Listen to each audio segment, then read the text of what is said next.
بہت سارے لوگ ملتے ہیں، کہتے ہاتھ تنگ ہے، گزارا نہیں ہو رہا، غربت ہے، مہنگائی بڑھ گئی ہے۔ اب یہ دیکھیں نبی پاک علیہ الصلوۃ والسلام نے فارمولہ دے دیا ہے۔ میرے آقا فرماتے ہیں اللہ پاک کا کثرت سے ذکر کرنا اور مجھ پر درود شریف پڑھنا غربت دور کرتا ہے۔ تو یہ ذہن بنا لیں کہ ذکر اللہ اور درود پاک یہ کثرت سے کیا کریں۔ اب ذکر اللہ کیسے ہو سکتا ہے؟ افضل الذکر، سب سے افضل ذکر کہا گیا لا الہ الا اللہ ہے۔ تو تسبیح پڑھتے رہا کریں، لا الہ الا اللہ کی تسبیح پڑھیں اور 3-4 بار پورا کلمہ بھی پڑھ لیں، لا الہ الا اللہ محمد الرسول اللہ، یہ سب سے افضل ذکر ہے۔ پھر اس کے بعد آپ سبحان اللہ وبحمدہ سبحان اللہ العظیم یہ پڑھتے رہا کریں، سبحان اللہ الحمدللہ اللہ اکبر، یعنی اللہ کا ذکر زبان پہ رہے نا، فضول باتوں سے بچ کر جس رب نے زبان دی ہے اس رب کا ذکر کرتے رہیں، بیٹھے بیٹھے نیکیاں مل رہی ہیں، انشاءاللہ پریشانیاں الگ دور ہوں گی، غربت الگ دور ہوگی۔ پھر درود پاک پڑھتے رہیں، الصلاۃ والسلام علیک یا رسول اللہ صلی اللہ تعالی علی محمد صلی اللہ علیہ وسلم۔ درود ابراہیمی پڑھ لیں جو آپ نماز میں، جو درود آپ کو آسانی سے آپ پڑھ سکتے پڑھیں۔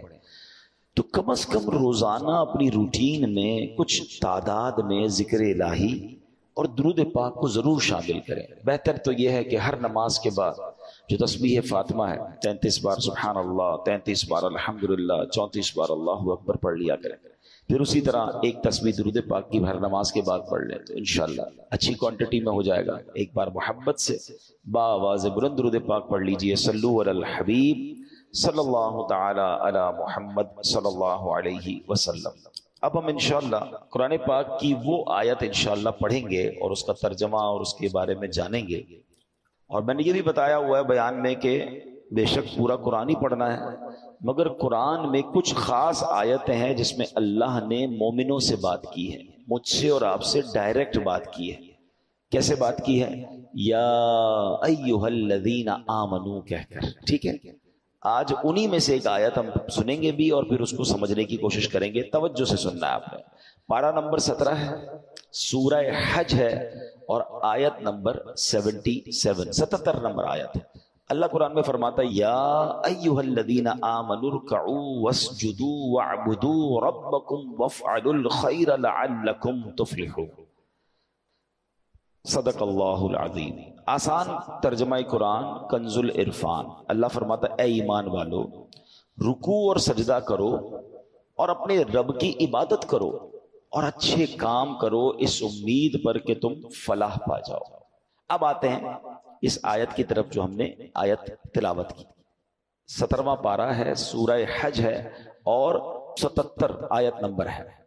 3 نکاتی فارمولہ اللہ نے دیا ہے اور اس فارمولے میں انعام بھی بتا دیا ہے کہ جو ان 3 اسٹیپس کو فالو کر لے گا اسے کیا ملے گا؟ وہ فلاح پا جائے گا، ساری زندگی کامیابی سے گزارے گا، آخرت میں بھی اسے انعام مل جائے گا۔ یہی تو چاہیے نا کہ زندگی بیسٹ گزرے اور آخرت میں بھی محروم نہ رہو، ادھر بھی اللہ سکون دے ادھر بھی سکون دے۔ کچھ لوگ صرف یہیں کے سکون، یہیں کے مزے، یہیں کی راحت کے لیے جیتے ہیں، بس یار ادھر موج ہو جائے، دنیا میں مزے ہوں۔ میں سوال کرتا ہوں آپ سے، کسی شخص کے دنیا میں مزے ہیں، بڑا اچھا گھر بھی ہے، تو گاڑیاں بھی ہیں، تو پیسے بھی ہیں، تو جو بھی ہے، جس قبر میں مر کے جانا ہے وہ کیڑے انتظار کر رہے ہیں، وہ سانپ انتظار کر رہے ہیں۔ بتاؤ یہ زندگی اچھی ہے؟ اور اس کے بعد قیامت اور آخرت کا عذاب انتظار کر رہا ہے۔ کیا کرنا ہے اس دنیا کے مزے کا؟ کتنا ٹائم رہو گے اس دنیا میں؟ کوئی ہے جو 500 700 800 سال رہتا ہو؟ اب تو ہماری ایوریج لائف مشکل سے 60 70 سال، وہ بھی جی لیا تو جی لیا، اس سے پہلے ہی چلے جاتے ہیں لوگ۔ تو ایسی 50 60 70 سال کے مزے کے لیے قیامت تک کے لیے قبر میں عذاب بھگت لوں اور پھر اللہ نہ کرے قیامت کے دن بھی شرمندگی ہو، وہاں الگ تکلیف؟ نہیں، ہمیشہ پلاننگ یہ ہونی چاہیے دنیا میں بھی سکون ہو، ادھر بھی لائف اچھی گزرے، اللہ ادھر بھی لائف اچھی، وہ اور اس کی زیادہ فکر ہونی چاہیے۔ عقل مند کون ہوتا ہے؟ جدھر زیادہ رہنا ہے ادھر کی زیادہ تیاری۔ لاجک بھی یہی ہے نا۔ آپ میں سے کچھ ایسے ہیں جو کراچی کے رہنے والے نہیں ہیں، کراچی آئے ہوئے ہوں گے کام کاج کے لیے، تو آپ فکر کہاں کی کرتے ہیں؟ اپنے گاؤں میں گھر اچھا بن جائے، ادھر ذرا اچھا سکون کے ساتھ رہوں، تھوڑا ٹائم یہاں آیا ہوں پھر چلا جاؤں گا، ایسا ہی ہے نا۔ بالکل یہی ذہن بناؤ۔ ہم دنیا میں مہمان بن کر آئے ہیں، 50 60 70 سال کا ایگزام دینے آئے ہیں، اصل زندگی وہ ہے. کاش یہ بات ہمیں سمجھ آ جائے نا تو پھر دنیا کی رنگینی کے لیے حرام نہیں کرے گا بندہ, پھر دنیا میں سکون پانے کے لیے کسی پر زیادتی نہیں کرے گا, پھر کیونکہ اس کو یہ پتہ ہے اگر تھوڑی تکلیف بھی ہے تو انشاءاللہ اس کے بعد بڑی راحت آنے والی ہے. اور اللہ پاک نے جو یہ قرآن کی جو میں آیت پڑھنے جا رہا ہوں نا, یہ عمل کوئی کر لینا, دنیا میں بھی سکون, آخرت میں بھی سکون, ادھر بھی مزے انشاءاللہ ادھر بھی مزے. اب 3 نکاتی فارمولہ ہے, پراپرلی توجہ سے سنیے. اللہ قرآن میں فرماتا ہے اے ایمان والو.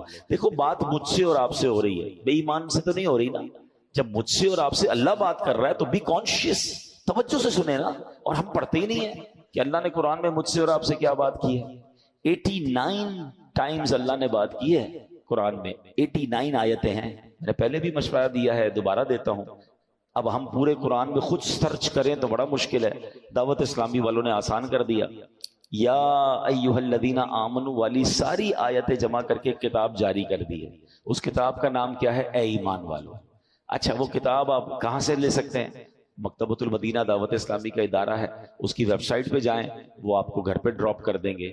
آپ کو لگتا ہے یار کتاب خریدنے میں پیسے خرچ ہوں گے, ہمیں پیسے نہیں کمانے, ہم نے دعوت اسلامی .net پر یہ کتاب فری ڈاؤن لوڈ کے لیے رکھ دی ہے. ڈاؤن لوڈ کیجئے, پڑھ لیجئے, پڑھیں تو صحیح کہ اللہ نے فرمایا کیا ہے.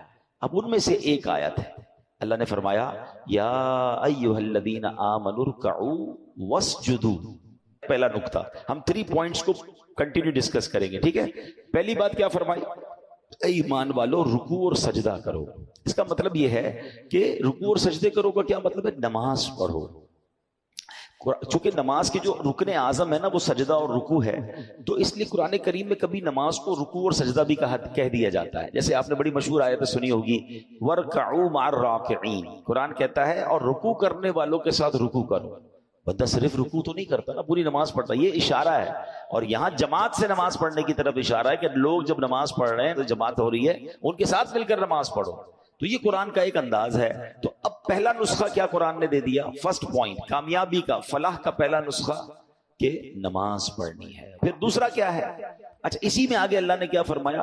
وَاعْبُدُوا رَبَّكُمْ, اور اپنے رب کی عبادت کرو. پہلے میں نماز کہہ دی, تو اب دوسرے میں کیا ہے؟ دوسرے نقطے میں اس کا مطلب علماء نے فرمایا اس کے 3 معنی بنتے ہیں, یعنی 3 باتیں ارشاد فرمائی گئی. اے ایمان والو کامیابی پانے کے لیے خالصتاً اللہ پاک کی عبادت کرو. عبادت کرنی ہے مگر اللہ کے لیے, ریاکاری, دکھاوا, لوگوں کو پتا چلے میرا نام ہو جائے, نہیں, اللہ کے لیے خالصتاً. یہاں اس سے ایک مراد یہ ہے. پھر فرمایا اے ایمان والو نماز کے علاوہ جتنی قسم کی عبادتیں ہیں, صرف نماز تو عبادت نہیں ہے نا, روزہ ہے, زکوٰۃ ہے, اگر حج فرض ہے تو حج کرو, تلاوت کرو, درود پاک پڑھو, ماں باپ کی خدمت کرو, وغیرہ وغیرہ. اب یہ عبادتیں بجا لاؤ. یہاں دوسرا نقطہ یہ ہے, اس کی تیسری بات علماء نے یہ فرمائی کہ اے ایمان والو کامیابی پانے کے لیے عبادت کرو, پورے اخلاص کے ساتھ کرو, مگر ساتھ ساتھ گناہوں سے بھی بچتے رہو. یہ بڑا مسئلہ ہے. ہم عبادت تو کر لیتے ہیں, ابھی دیکھیں نا رمضان آئے گا تو ماشاءاللہ تقریباً لوگ جن کو اللہ پاک نے ہدایت دی ہے وہ نماز بھی پڑھتے ہیں, روزے بھی رکھتے ہیں, تراویح بھی پڑھتے ہیں, لیکن گناہ سے بچنے والی جو سائیڈ ہے نا ہم اس کو نہیں دیکھ پا رہے ہوتے, اور یہ بہت ضروری ہے. اس کو آپ آسان لفظوں میں یوں سمجھیں کہ آپ کبھی ڈاکٹر کے پاس جائیں اور آپ کہیں میرا گلا بڑا خراب ہے, اور ڈاکٹر آپ کو گلے کی دوائی دے. آپ تھوڑے دنوں بعد جائیں کہ ڈاکٹر صاحب ساری دوائی پی لی, ابھی تک گلا ٹھیک نہیں ہوا. ڈاکٹر صاحب کہیں کہ بھائی آپ نے کوئی ٹھنڈے پانی سے اور کھٹے سے پرہیز کیا تھا, تو آپ کہیں نہیں میں تو دوائی بھی ٹھنڈے پانی سے ہی پیتا ہوں. تو ڈاکٹر کیا کہیں گے, آپ اور 2-4 ڈبے بھی کھا لیں پھر بھی آپ کا گلا ٹھیک نہیں ہونا. دوائی کے ساتھ ساتھ پرہیز بھی تو ضروری ہے نا. اب اس کو اس طرح سمجھیں کہ ہم دوائی تو لے رہے ہیں نمازیں پڑھ کے, روزے رکھ کے, مگر پرہیز نہیں کر رہے, گناہ بھی کر رہے ہیں, دونوں ساتھ چلا رہے ہیں. نہیں, قرآن کیا کہتا ہے, اے اللہ کے بندو اللہ کی عبادت کرو مگر گناہ سے بھی بچو. اور اب آئیے آگے چلتے ہیں, ایک حدیث پاک سے اس بات کو ذرا اور سمجھ لیں گے تو اور بات کلیئر ہو جائے گی. پیارے آقا علیہ الصلوۃ والسلام نے حضرت ابو ہریرہ رضی اللہ عنہ کو نصیحت فرمائی, کن ورعن تکن اعبد الناس. اے ابو ہریرہ پرہیزگار ہو جاؤ, گناہوں سے بچتے رہا کرو, سب سے بڑے عبادت گزار ہو جاؤ گے. ہم کیا سمجھتے ہیں بہت زیادہ عبادت کرنے والا عبادت گزار ہوتا ہے. یقیناً عبادت کرنی ہے مگر گناہ سے بچنا از ویری امپورٹنٹ. یہ دونوں ملیں گے تو سمجھ لیں اس کی برکتیں ملیں گی. اس کو اور اچھے انداز سے سمجھیے. حضرت عمر فاروق رضی اللہ تعالیٰ عنہ مسلمانوں کے دوسرے خلیفہ ہیں نا, لوگوں سے خود آپ نے ایک سوال کیا, ساتھی بیٹھے تھے آپ کے, آپ نے کوشچن کیا ای الناس افضل، لوگوں میں سب سے افضل بندہ کون ہے؟ لوگوں نے عرض کی نمازی، نمازی افضل ہے۔ تو آپ نے فرمایا نہیں، نمازی بھی بعض دفعہ گناہ کرتا ہے، نیکیاں بھی کرتا ہے، یہ بھی تو ممکن ہے کہ نماز بھی پڑھے اور بہت سارے گناہوں میں مبتلا بھی ہو۔ فرمایا نہیں، صرف نمازی افضل نہیں ہو سکتا۔ لوگوں نے عرض کی راہ خدا میں لڑنے والا، جہاد کرنے والا، فرمایا یہ بھی گناہ بھی کرتا ہے، نیکیاں بھی کرتا ہے۔ تو لوگوں نے کہا روزہ دار افضل ہے۔ حضرت عمر کہتے ہیں روزہ دار بھی گناہ کرتا ہے، روزہ بھی رکھتا ہے، ہر روزہ دار تو سارے گناہوں سے نہیں بچتا۔ خود فاروق اعظم رضی اللہ تعالیٰ نے جواب دیا افضل کون ہے؟ فرمایا سب سے افضل بندہ صاحب ورع ہے، یعنی پرہیزگار ہے، یعنی گناہوں سے بھی بچنے والا ہے، تو پھر وہ اطاعت گزاروں میں ہے، پھر اس کی اطاعت مکمل ہو جاتی ہے۔ تو اصل بات ہے گناہوں سے اپنے آپ کو بچانا۔ اللہ پاک نے ایک جگہ فرمایا نا وَاعْبُدُوا رَبَّكُمْ، اپنے رب کی عبادت کرو۔ اے ایمان والو، صرف اور صرف اللہ پاک کی رضا کے لیے عبادت کرو، ریاکاری سے بچو، ہر قسم کی عبادت بجا لاؤ، اور سب سے اہم یہ ہے کہ گناہوں سے بھی اپنے آپ کو بچاؤ۔ تو 2 پوائنٹ پورے ہو گئے۔ پہلا کیا تھا؟ فلاح پانے کا، کامیابی کا، کہ نماز پڑھنی ہے۔ دوسرا کیا ہے؟ عبادت کرنی ہے، نماز کے علاوہ جو عبادت ہے وہ بھی کرنی، مگر گناہ سے بھی بچنا ہے۔ اور اب تیسرا نسخہ قرآن میں کیا فرمایا اللہ نے؟ اور اچھے کام کرو۔ عبادت تو ہو گئی، اچھے کام کیا ہے؟ لوگوں کے ساتھ بھلائی کرو، صلہ رحمی کرو، ماں باپ کے ساتھ، رشتہ داروں کے ساتھ اچھا سلوک کرو، ان کے ساتھ بھلائی سے پیش آؤ، اچھے اخلاق اپناؤ۔ اب یہ تینوں کام کر لو گے تو کیا ملے گا؟ قرآن آگے انعام بھی بتا رہا ہے لعلکم تفلحون، اس امید پر کہ تم فلاح پا جاؤ۔ تو اے میرے پیارے اسلامی بھائی، بیوٹیفل فارمولا فار سکسیس۔ آج کل کہتے ہیں نا کوئی سکسیس کا فارمولا بتائیے، سکسیسفل سٹوری بتائیے۔ میں تو آپ کو اللہ کے کلام سے بتا رہا ہوں، جس رب نے ایمان والوں کو خود فارمولا دے دیا، 3 کام کر لو فلاح پا جاؤ گے۔ تو اب پریکٹس کرنے کا مہینہ آ گیا ہے، یعنی ماہ رمضان ہم پر پتہ ہے کتنی بڑی مہربانی کی گئی ہے۔ ثواب بڑھا دیا، کتنا ثواب بڑھا ہے؟ لوگ کہتے ہیں یار کوئی پیکج بتاؤ، کوئی ڈیل بتاؤ، کوئی جناب آفر آئی ہوئی ہے، لوگ بڑا اس پہ ایکسائٹڈ ہو جاتے ہیں کہ فلاں کمپنی نے فلاں تاریخ کو آفر لگائی ہے، بھائی جلدی جلدی کر لو۔ رمضان کی آفر سنو گے؟ ہاں سبحان اللہ، رمضان کی جو آفر ہے نا، میں کہتا ہوں کمال ہے۔ حدیثوں میں مضمون ملتا ہے کہ رمضان میں نفل کا ثواب فرض کے برابر، فرض کا ثواب 70 گنا کر دیا جاتا ہے۔ رمضان میں روزہ دار کا سونا بھی عبادت ہے۔ رمضان میں روزہ دار کے منہ سے افطار سے پہلے جو بو آتی ہے وہ اللہ کے نزدیک مشک کی خوشبو سے زیادہ بہتر ہے۔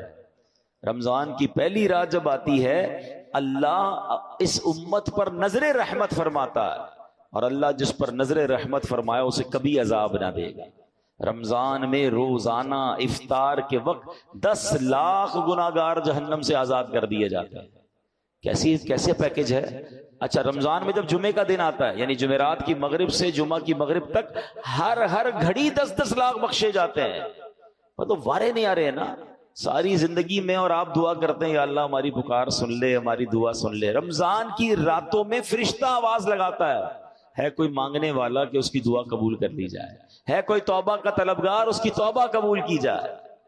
مگر سچ بتاؤ اس اسکیم سے کتنے لوگ فائدہ اٹھاتے ہیں؟ پھر رمضان کا پہلا عشرہ، عشرہ رحمت، دوسرا عشرہ، عشرہ مغفرت، آخری عشرہ جہنم سے آزادی کا عشرہ، آخری عشرے میں 5 طاق راتوں میں ایک رات، وہ جسے لیلۃ القدر کہا گیا، 1000 مہینوں سے بہتر رات۔ اللہ اکبر، کتنی مہربانی کی اللہ نے ہم پر، یعنی ہر وہ سامان کر دیا گیا کہ میرا بندہ بخشا جائے۔ مگر سچ بتاؤ جو اس میں بھی نہ بخشا گیا، جو اس میں بھی غفلت کر لے، تو اس کا کیا بنے گا؟ نہیں، پلیز اس آفر کو ضائع مت کرنا۔ دیکھیں ہمیں نہیں پتا پھر رمضان ملے نہ ملے۔ پچھلے سال کئی لوگ تھے جو ہمارے ساتھ تھے، اس سال نہیں ہے، کیا پتا اگلے سال ہم رمضان میں نہ ہوں، ہمارے بارے میں باتیں ہوں کہ یار ہمارے ساتھ تھا ہمارا بھائی، اب نہیں ہے۔ تو اس رمضان کو غنیمت جاننا ہے، اپنی زندگی میں تبدیلی لائیں۔ زندگی پڑی ہے کھانے، گھومنے، پھرنے، کمانے کے لیے۔ لوگ رمضان میں پیسے کمانے کی پلاننگ کرتے ہیں، نہیں، ساری زندگی پڑی ہے یار یہ کام کرنے کے لیے۔ اس مہینے میں عبادت، اللہ کو راضی کرنا ہے، اتنے گناہ ہیں، اتنی خطائیں، اب تو توبہ کرنی ہے نا۔ تو اب آپ سوچیں کہ یہ جو میں نے قرآن کا فارمولہ بیان کیا، 3 نکاتی فارمولہ، یہ رمضان میں اگر میں پریکٹس کر لوں کہ رمضان میں نمازیں پڑھوں اور عبادتیں کروں، اچھے کام بھی کروں، گناہوں سے بھی بچوں، تو انشاءاللہ میرا رب اللہ کی رحمت سے امید ہے مجھے فلاح پانے والوں میں شامل فرما لے گا۔ تو اپنی زندگی میں ہم نے تبدیلی لانی ہے۔ اچھا اب یہاں ایک اور بڑا پرابلم ہے، ہم رمضان کی فضیلتیں بیان کر رہا تھا نا۔ رمضان میں ہمیں یہ جو پہلی بات قرآن نے فرمائی کہ اے ایمان والو رکوع اور سجدے کرو، تو رمضان میں نیت کریں کہ ساری نمازیں باجماعت پڑھیں اور پوری تراویح پڑھیں۔ ہاں یہ بڑی گڑبڑ ہو گئی ہے آج کل، لوگ تراویح میں ڈنڈی مارنے لگ گئے ہیں۔ ایک تو ٹرینڈ آ گیا 3 روزہ تراویح، 5 روزہ تراویح، 7 روزہ تراویح۔ ٹھیک ہے اگر آپ 3 روزہ 5 روزہ پڑھ رہے ہیں، لیکن اس کا مطلب یہ نہیں کہ اس کے بعد باقی تراویح معاف ہو گئی ہے۔ تراویح چاند رات تک، عید کی چاند نظر آنے سے پہلے پڑھنی ہے۔ جس دن چاند نظر آ گیا اس دن نہیں پڑھنی، باقی پڑھنی ہے، اور 20 رکعت پوری پڑھنی ہے، کہ یہ سنت مؤکدہ ہے۔ اچھا اس کے علاوہ سمجھیے نا، حدیث پاک میں آتا ہے جس کا مضمون ہے کہ جو رمضان میں ایک سجدہ کرے اس کو ایک سجدے کے بدلے 1500 نیکیاں ملیں گی۔ ہر سجدے پر جنت میں سرخ یاقوت کا محل عطا فرمایا جائے گا، اور فرمایا ایک درخت ایسا اسے جنت میں دیا جائے گا، اس کا سایہ اتنا بڑا ہوگا، اس کی ڈائمنشن اتنی بڑی ہوگی کہ گھڑ سوار یعنی ہارس رائڈر 500 سال تک دوڑتا رہے اس کا سایہ ختم نہیں ہوگا، یا اتنا سایہ ہوگا۔ اب مجھے بتاؤ یہ ہر سجدے پر انعام، مبارک ہونے جو پوری تراویح پڑھتے ہیں۔ 20 تراویح پڑھیں تو کتنے سجدے ہو گئے؟ 40 سجدے ہو گئے۔ 40 سجدے پر 1500 نیکیاں ملیں تو 60,000 نیکیاں، 40 جنت کے گھر، 40 جنت کے درخت ملتے ہیں اس کو جو پوری تراویح پڑھتا ہے۔ اب کچھ لوگوں نے 8 پڑھ کے چلے جانا ہے، تو خود سوچیں کتنا بڑا لاس کر رہے ہو اپنا۔ جو پڑھتے ہی نہیں وہ خود سوچیں میں کتنا، بلکہ میں تو کہتا ہوں صرف تراویح کیوں، تہجد پڑھنا رمضان میں آسان ہو جاتا ہے۔ بندہ جو ہے وہ سحری میں تو اٹھتا ہی ہے، تو 2 رکعت تہجد پڑھ لے، 4 رکعت پڑھ لے، 12 رکعت تک پڑھی جا سکتی ہے۔ اللہ بس توفیق دے، ذہن مل جائے۔ اور سحری کے وقت دعا کرنا یہ خاص دعا کی قبولیت کا وقت ہے۔ اللہ کریم قرآن مجید میں کیا ارشاد فرماتا ہے؟ وَبِالْأَسْحَارِ هُمْ يَسْتَغْفِرُونَ، اور رات کے آخری پہروں میں بخشش مانگتے ہیں۔ یہ نیک لوگوں کا وصف قرآن میں بیان کیا۔ سحری میں اٹھیں، ایک تسبیح استغفار کی بھی پڑھ لیں، استغفر اللہ استغفر اللہ استغفر، دعا کریں، اور پھر سحری کر لیں۔ 10 منٹ پہلے اٹھ جائیں نا۔ یعنی ایک ایک سجدے پر اگر مجھے ایک جنت کا گھر مل رہا ہے، جنت کا درخت مل رہا ہے، 1500 نیکیاں مل رہی ہیں، تو کیوں سستی کرنی ہے؟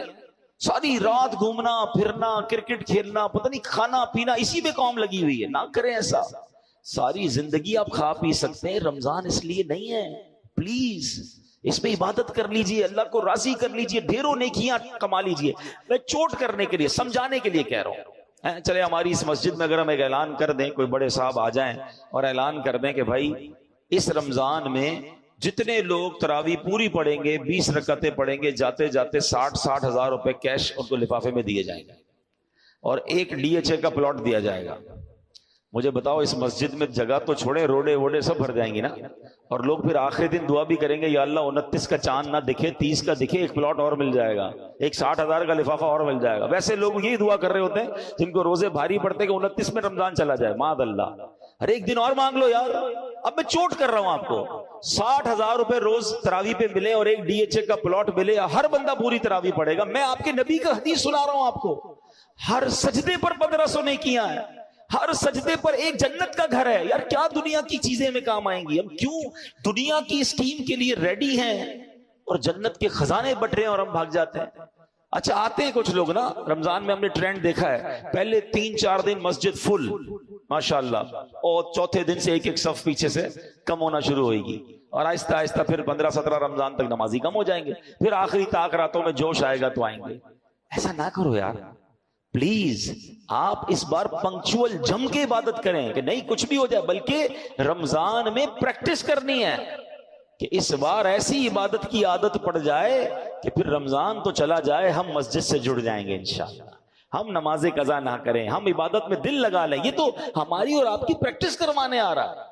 تو اس بار رمضان میں یہ ذہن بنا لیں کہ بس میں نے نیکیاں سمیٹنی ہیں اور میں نے اللہ کو راضی کرنا ہے۔ اللہ اکبر۔ نماز اوابین بھی ادا کیا کریں۔ آؤ اس کی فضیلت بتاؤں۔ یہ کیا طریقہ ہوتا ہے کہ آپ مغرب پڑھے تھے نا، 3 فرض پڑھتے ہیں، 2 رکعت سنت پڑھا کریں، 2 رکعت نفل پڑھیں، اور 2 رکعت اوابین کی نیت سے پڑھ لیں۔ یہ ٹوٹل 6 رکعتیں ہوتی ہیں۔ اور سبحان اللہ حدیث پاک میں ہے، جس نے نماز مغرب کے بعد 6 رکعتیں اس طرح پڑھی کہ کوئی بری بات نہ کی، تو اس کے حق میں 12 سال کی عبادت کرنے کے برابر ہے. کتنی دیر لگتی ہے؟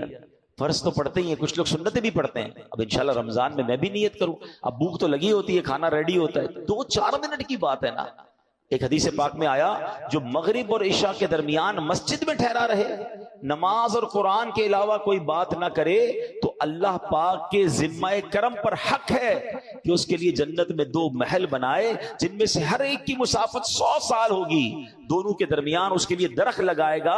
اگر اہل دنیا اس کا چکر لگائیں تو وہ سب کا احاطہ کر لیں. یوں بٹرے ہوتے ہیں خزانے. اللہ کے گھر میں آیا کریں، بیٹھا کریں، جلدی نہ مچایا کریں. اور پھر مسجد کا ادب بھی کرنا ہے. یہ بات بھی میں سمجھا دوں. ہوتا کیا ہے کہ رمضان میں نمازی آتے ہیں ماشاءاللہ، بہت اچھی بات ہے، لیکن دیکھیں مسجد اللہ کا گھر ہے، اللہ کے گھر کا اکرام ہے. کوئی تو پروٹوکول ہوگا نا.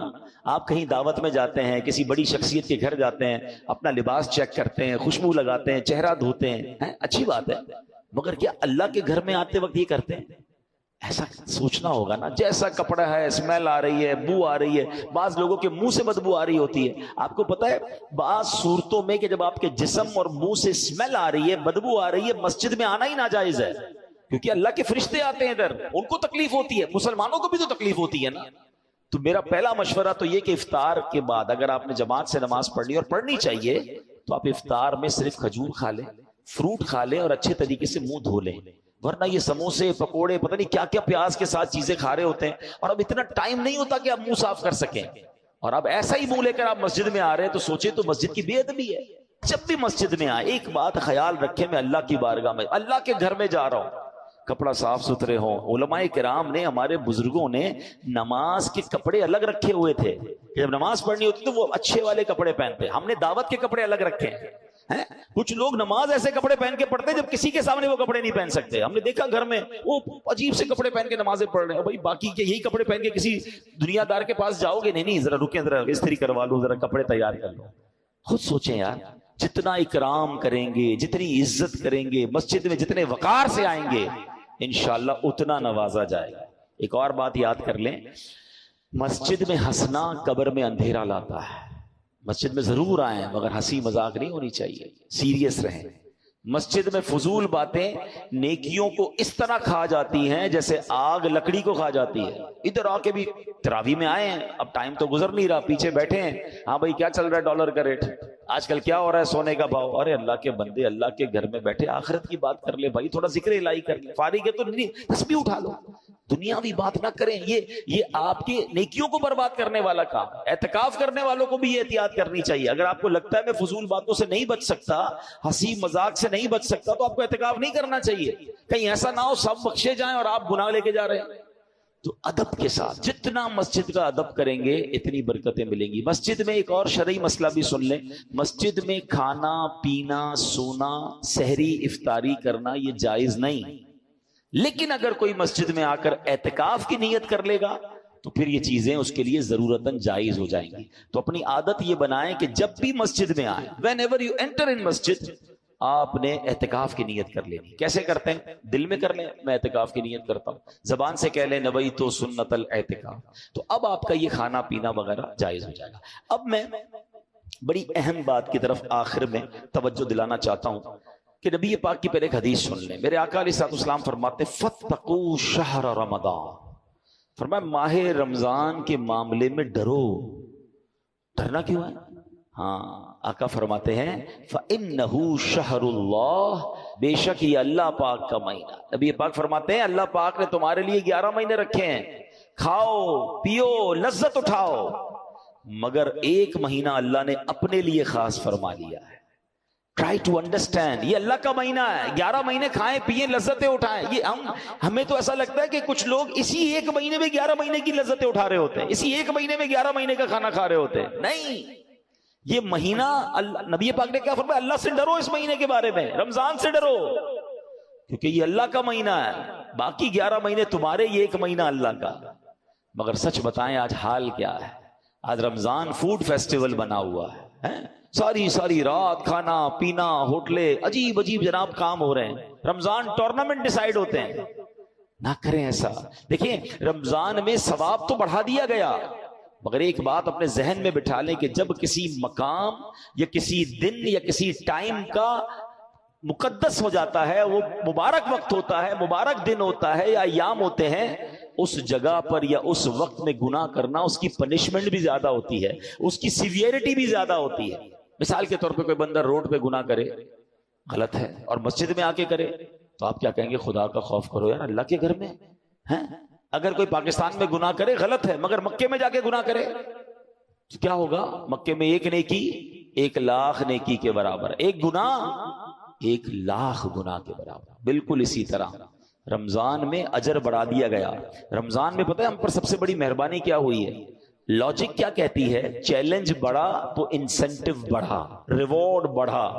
جیسے جیسے ٹارگٹ پورا کرو گے تب پیسے زیادہ ملیں گے نا، دنیا کا تو دستور یہی ہے۔ مگر اللہ نے کیا کیا؟ کوئی چیلنج نہیں، شیطان ہی بند کر دیا۔ لاجک کیا کہتی کہ بھئی یہ حکم ہوتا، شیطان کا پاور بڑھا دیا ہے، اب وہ تم پہ زیادہ اٹیک کرے گا، اب تم بچ کر نیکیاں کرو گے تو زیادہ ثواب ملے گا۔ نہیں، ایسا نہیں ہے، شیطان بند، اور کہا اب کرو نیکیاں اور ثواب ڈبل، ثواب بڑھا دیا، ثواب زیادہ۔ مگر اس سارے انتظام کے باوجود بھی کوئی گناہ کرے، اب اس کی سزا بھی زیادہ ہے۔ یہ سمجھیے پلیز، ہم نیکیوں کی طرف تو بعض اوقات توجہ دیتے ہیں، گناہ سے نہیں بچ پا رہے ہوتے، رمضان میں بھی چل رہے ہوتے ہیں گناہ۔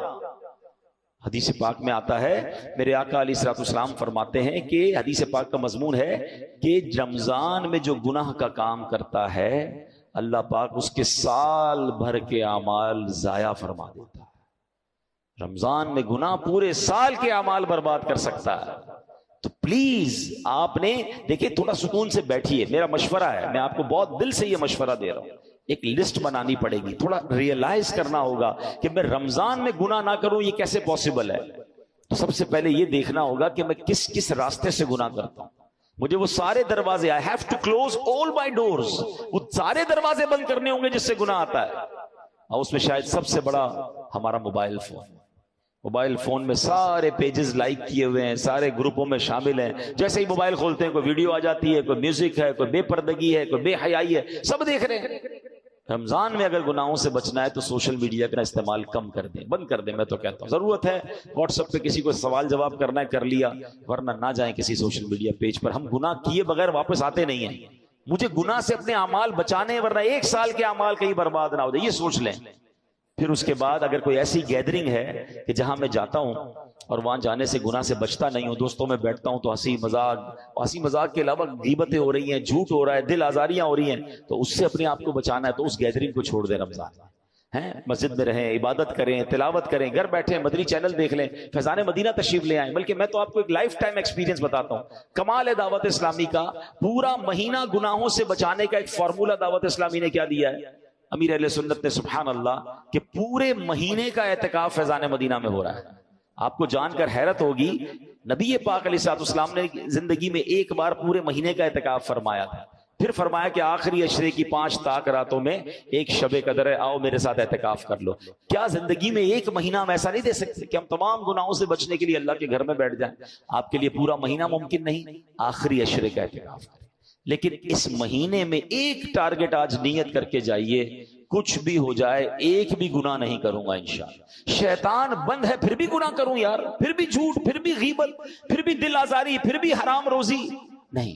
آنکھوں کو گناہ سے بچائیں، ہاتھوں کو بچائیں۔ اللہ مجھے بھی یہ عمل کرنے کی توفیق عطا فرمائے، آپ کو بھی نصیب فرمائے۔ رمضان میں ایک اور نیکی ضرور کیجئے گا کہ اللہ کی راہ میں دل کھول کر خرچ کریں۔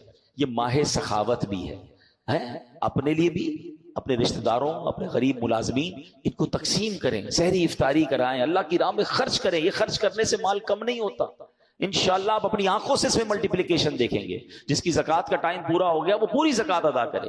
اور پھر میری گزارش ہے کہ آپ بھی دعوت اسلامی کا ساتھ دیں، آپ بھی اس نیکی کے کام میں اپنا حصہ ملائیں۔ تو اس بار اپنی زکوٰۃ میں، اپنے ڈونیشنز میں، ہزاروں مدارس ہیں، لاکھوں علماء اور حفاظ بن رہے ہیں، تو دعوت اسلامی کا ساتھ دیں اور اپنا ڈونیشن، اپنا فطرہ، اپنی زکوٰۃ میں دعوت اسلامی کو ضرور یاد رکھیں۔ اللہ کریم عمل کی توفیق عطا فرمائے، آمین بجاہ النبی الامین صلی اللہ تعالی علیہ وسلم۔